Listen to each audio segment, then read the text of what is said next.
New at 6 tonight, a controversial decision in Maryland is sending shockwaves into other states. State leaders rejected the plan for a natural gas pipeline crossing the Potomac River near Hancock, Maryland. That decision also puts Maryland at center stage at a national debate about fracking, and that's why we asked reporter Scott Broom to take a closer look at this decision and explain why it's such a big deal.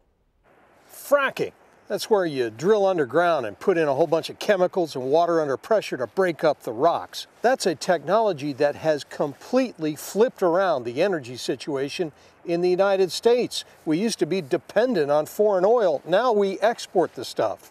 That's good news, right? Whoa.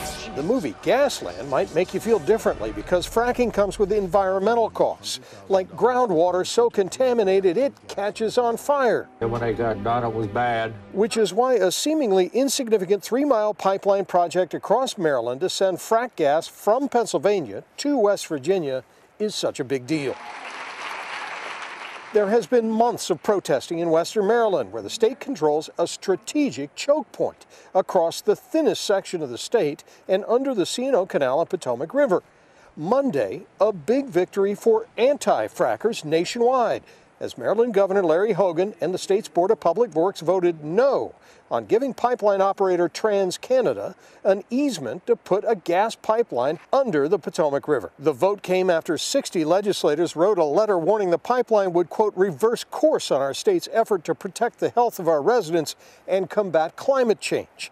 This is a big victory for environmentalists and a big loss for energy developers and job seekers in the panhandle of West Virginia who are pinning their hopes on attracting new industry to that part of the state with all of that fracked natural gas. An industry newsletter declared radical leftists forced Maryland Governor Larry Hogan to fold like a cheap suit.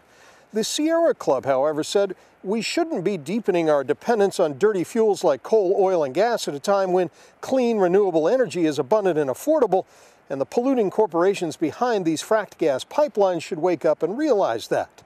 Maryland's decision to block this very short section of a pipeline in this very strategic state makes it clear what side Maryland is on. Scott Broom, WUSA 9.